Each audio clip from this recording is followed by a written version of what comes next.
good day, everybody. Glad you could join me today. Today was an unplanned day, but one of my viewers wanted to know where to get some parts for his 440 stove. So I thought I'd do this video. So right now, I'm in my new shelter, and Stacy, this is for you, and I hope that you can see everything nice and clear from inside your boat out on the lake. So anyways, let's start the video and take one of these apart for Stacy.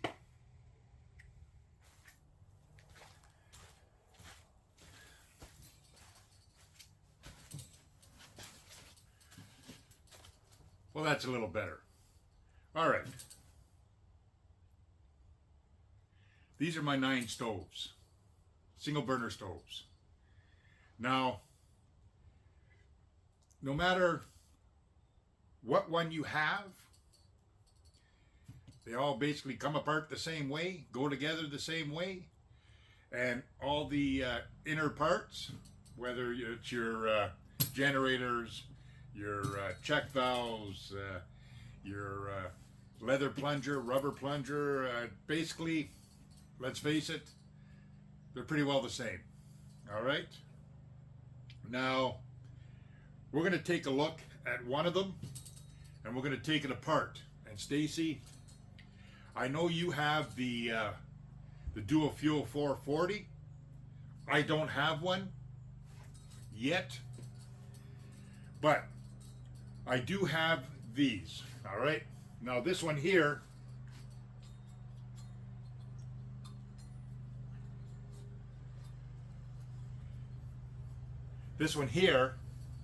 is my Exponent dual fuel 442, dated January 2003.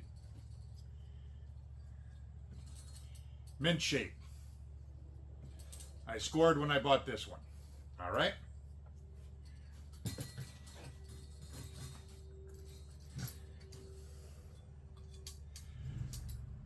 This one here is not the dual fuel, but it's also an Exponent 442.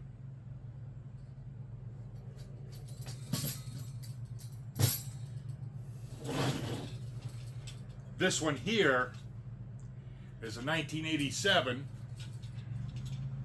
but it's a 508. Very nice stove. Brand new mint. Just bear with me. Neighbor decided to do some yard work.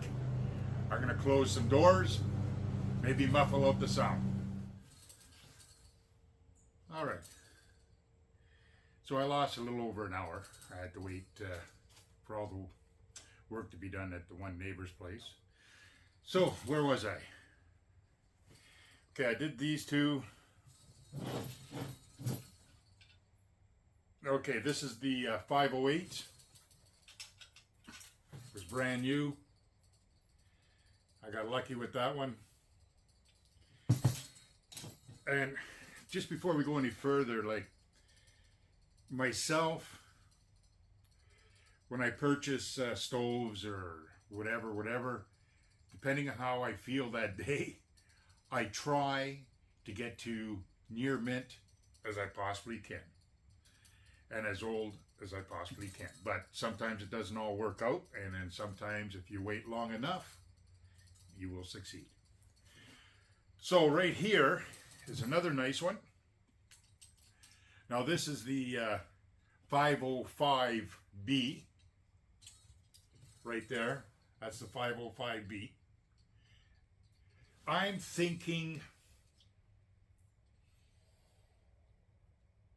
we'll see, but I'm thinking that's pretty close, except for this.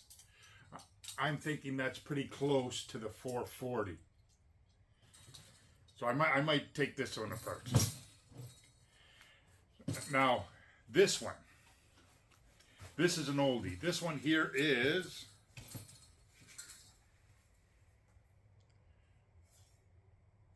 where was the date?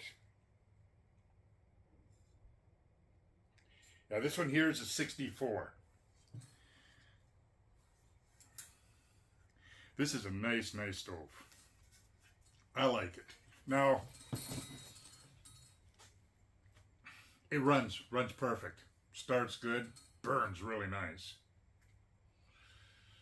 I was going to totally restore it, but everything on here is original.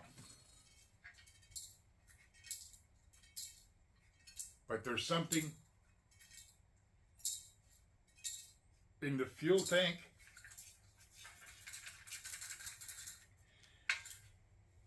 there's something in the fuel tank that I'll have to take out. But you know what? I like this stove. I might totally strip it, take it apart, clean it, put it in an acetone bath, and totally restore it. I just don't want to lose any of the decals because that's original. So,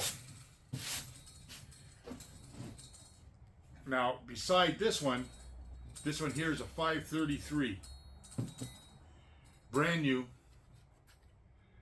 I bought that in 2022 last year, brand spanking new. When I seen it online, I was supposed to get the 533 dual fuel, and when they shipped it to me, it was not the dual fuel. I wrote a nice letter. I explained to them what false advertisement was. And they granted me with free shipping, so they took I think $22 off the bill. And I says, no, I'm sorry, I can't do that. I says, I expect a full replacement, or send me a voucher, or send me something, or take it back. So then when I contacted the company again, I asked for a return label. And then they said, how about we give you 50 Canadian dollars and we'll call it square. I said, well, I'm going to have to get back to you on that because I got to do some research to see if it's fair for me. So when I did my research, believe me, it was very, very fair for me because I ended up getting about $74 back on my purchase. Whoops. So that was very fair to me. So I kept it. I don't mind. They're all like, no matter what, you can burn dual fuel in all of them. You know what I mean? It doesn't have to be white gas, right? So right here, this here is the 502. Now this one here is a 1972 502. That son of a gun, when I got it, wasn't even used. Maybe a couple times, that was it. There's not even a mark on it hardly. You know? So that's a very, very nice stove. And oh, does it ever burn great. All right. Then over here, I have the lightweight again, but this here's the what they call the Feather 400 series. All right. This one here is the 400B. Very, very small stove, very nice, lightweight. It lines up very well with these ones here. Very well with these ones. I like this stove. But that's the 400B. Very, very nice stove. Then my newest purchase that I showed just the other day is this one here. Okay. Again, this was a great buy. And that's the 400A. Very nice stove. I like them, you know. It's just something that I got into, started collecting them. And this here was the one that started for me because this is very old and very close to my heart. So that was my first one, and then it just ventured from there. So what I'm going to do now is I'm going to put them all away, and I'm going to pick my new one. Yeah, I'm going to pick the one that I just, because I never serviced this one yet. These are basically all been serviced. They all run. This one I've been serviced, but I never filled up or started yet. This one I just got. So how about if I clear the table, bring you up a little closer. We'll go over some tools that I'm going to be using.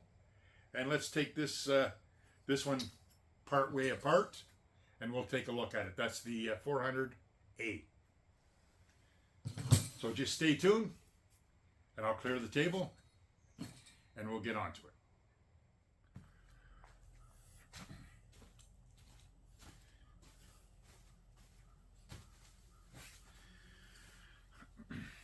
All right. So before I bring you all in, I'll just show you a few things.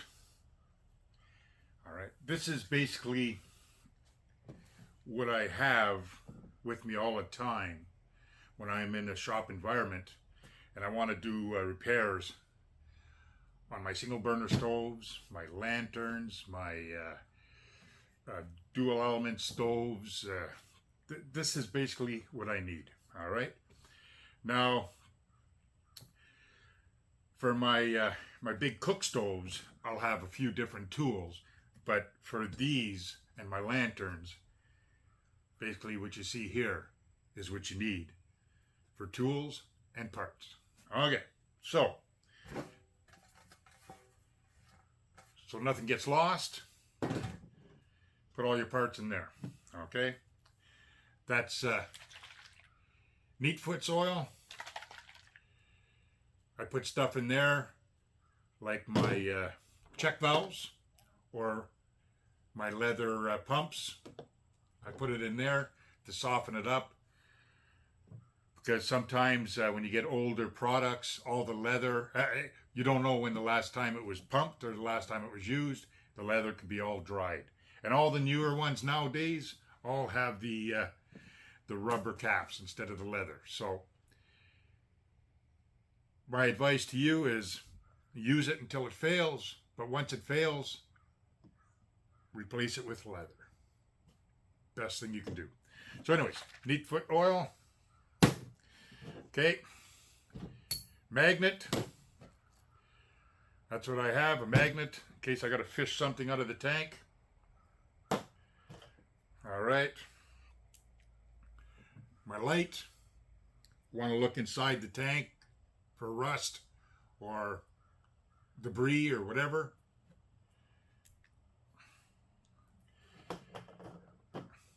I have a small screwdriver, and that's to take all the little screws off. Okay, 2 different tips.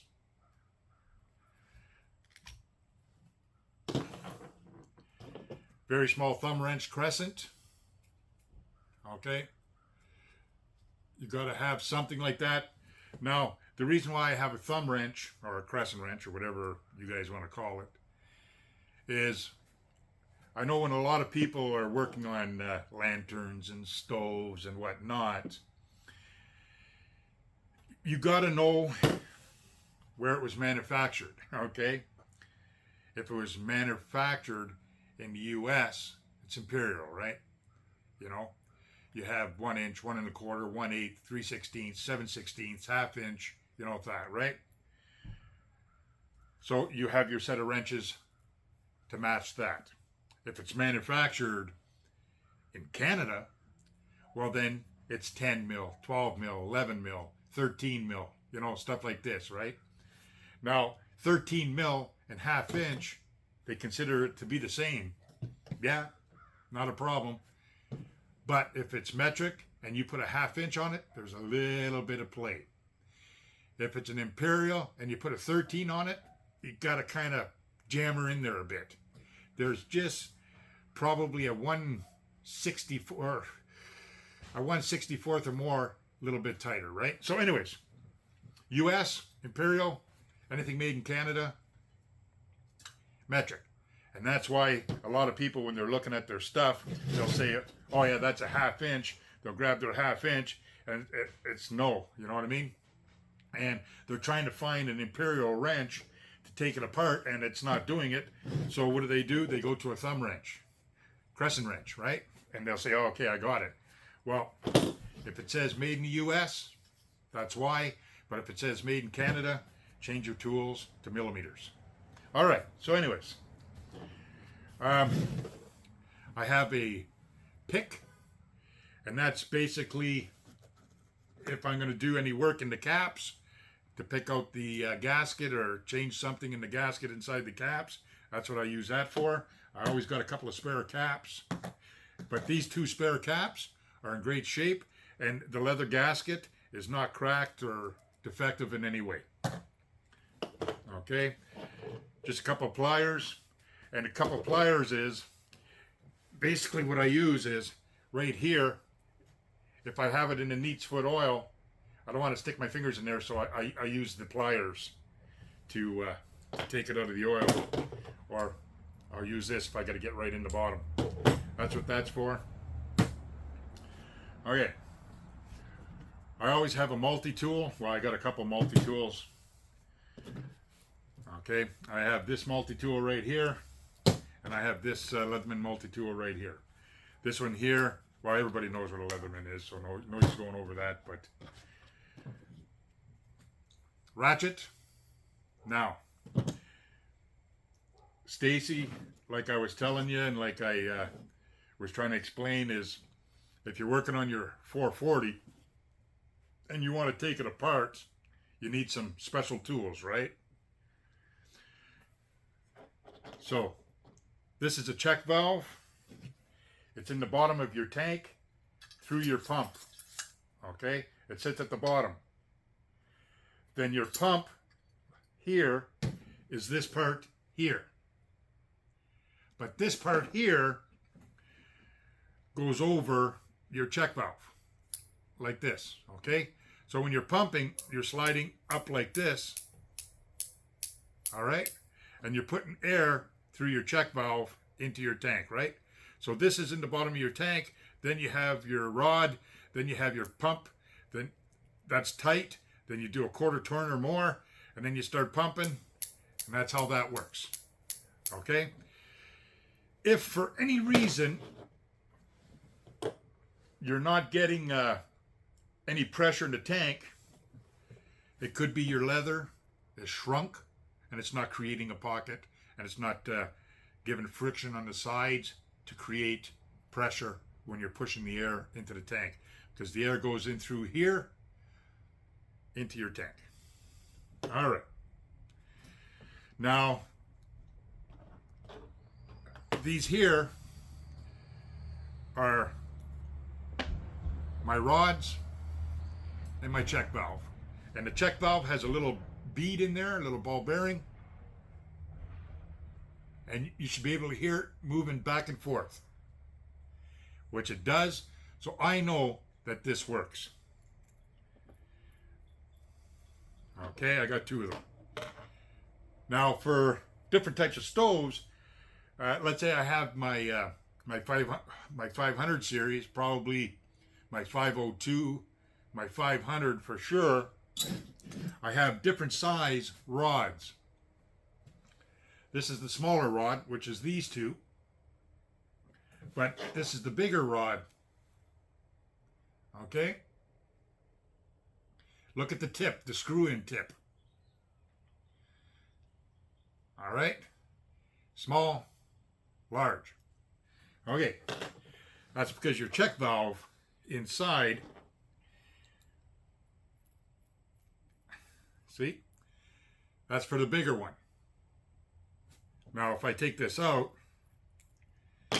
this one here, like, you know what I mean? See? So that's a bigger check valve, right? So you got different types of stems. I've only ever found the 2 stems. Never had any other problems. So in saying that, you have a repair kit here. and you have these two rods. Okay. Now, you have the two different tips. So that if you have the one with the bigger hole, it goes on the bigger tip. All right. That's the same as this one here. Okay. Now, if you have the smaller one, there's the smaller tip. And that's for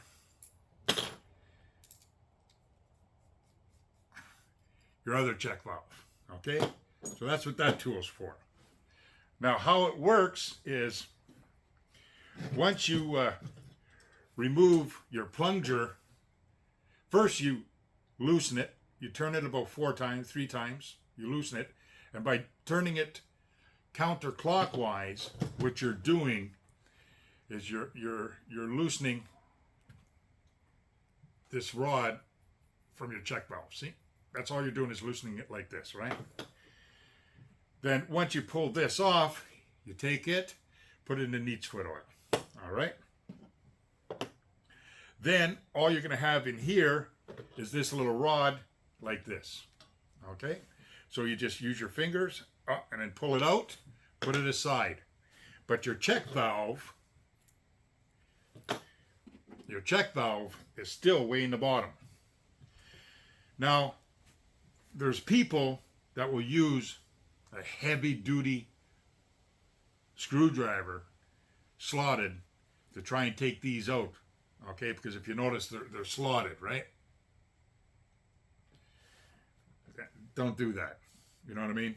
If you strip that or break that, you're gonna have issues, buddy. You're gonna have issues. So you're best to buy this tool, because what happens is once this is all off, you put this in the hole, and what you're trying to do is mesh up the end here with the end here. So by doing that, you're going to hit here, and then when you play around and you twist it, boom, it sits right in your sleeve here. Okay, this becomes your flathead screwdriver, but it's meant to go in here, right? So now you're locked in. Okay, now it's locked in. It's inside your tank. When it's like that and it's all set up, here, let me take this off. So now your check valve is in there. This is in the hole. You just run your thumb screw up to the top. All right. Now, you put this in the middle of your tool, right? See how it comes out at the end, right? So by doing that, okay, inside your tank, you already have this meshed up right there. Okay? That's meshed up. So by sliding this all the way in, you're going to marry this, and what you're going to, whoops, wrong size.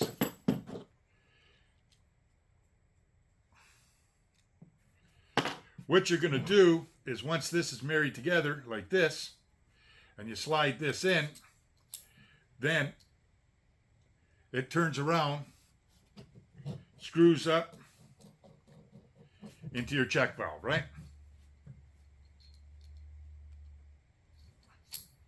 Okay.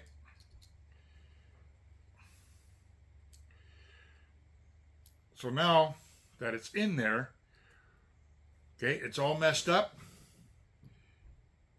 You leave this like this. You can take it off. Doesn't matter. Now you screw this in until it stops. Okay, there. That's in. Now that that's in, you take your thumb piece, and all you're doing is tighten it up. And by doing that, it becomes one unit. See that? It becomes one unit. So now this is inside your tank, and it's all hooked up to your check valve. Okay? It's all inside there. All right? That's when you grab your crescent, because this here is cut a certain way that when you grab your crescent, you put it on here, and then you can tweak it, and you can turn it, and by turning it, you're unscrewing your check valve from the bottom of your tank. Then once that's done, you just undo it, pull it out, and there you go. You just removed your check valve. Then you can just loosen off your thumb wrench. You can pull this off, There's your check valve. You can unscrew it. And you listen for the little ball, right? You can blow on it. Blow on it. See, this one here is stuck. Okay. But you'll see, I don't know if it'll pick it up. The little check valve's in there. All right. If that little check valve is stuck, well, then you're not going to get your stove working. But what I also do is I'll play with it like this. I got my little poker here, and I'll just move the ball, see if it's jammed. Okay. Then I soak it in neat's foot oil or penetrating oil, or just throw it in some carb cleaner. There's nothing better than the carb cleaner, right? Just make sure you take the O-ring off, because it's got a little O-ring here. So just take the O-ring off, put it aside, and just throw that in your carb cleaner. Leave it sit there while you're tinkering with everything else. That's the best thing. All right.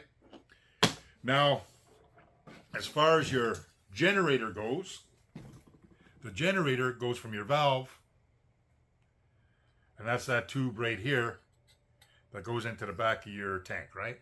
You do not, on your 440, you don't have this. Okay, so it just goes in the back of your tank. Very easy to change, right? Very, very easy to change. Not a problem. You just take off your nut, and when you take off your nut, you can kind of wiggle it out, and you can exchange just your generator. So I'll throw a picture right here of the generator for your 440.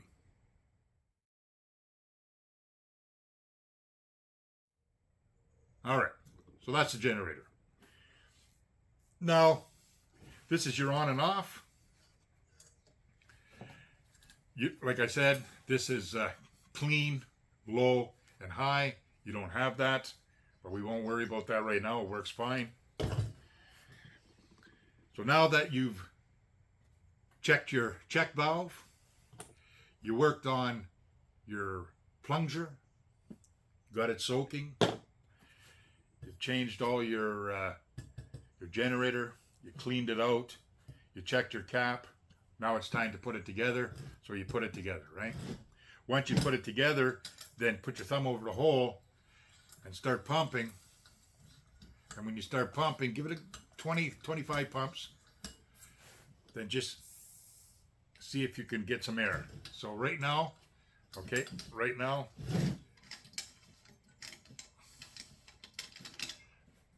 okay, it's easy. It's not doing anything. So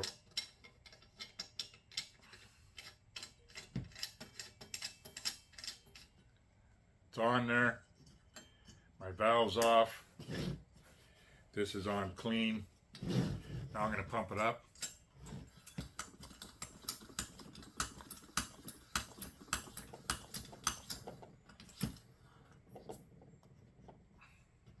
Okay.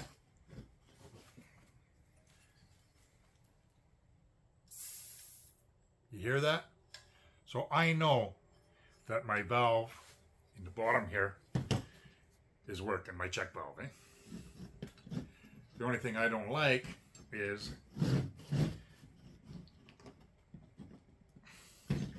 my plunger. I'm going to take that apart because it shouldn't stick like that. I don't know if inside, sometimes these rods, when these are mishandled, sometimes these rods will have a little bend in it, and it jams inside your plunger. So this here should, very smooth, right? And it's very tight. There's no wiggle in there. Like there's very, very nil to limited wiggle.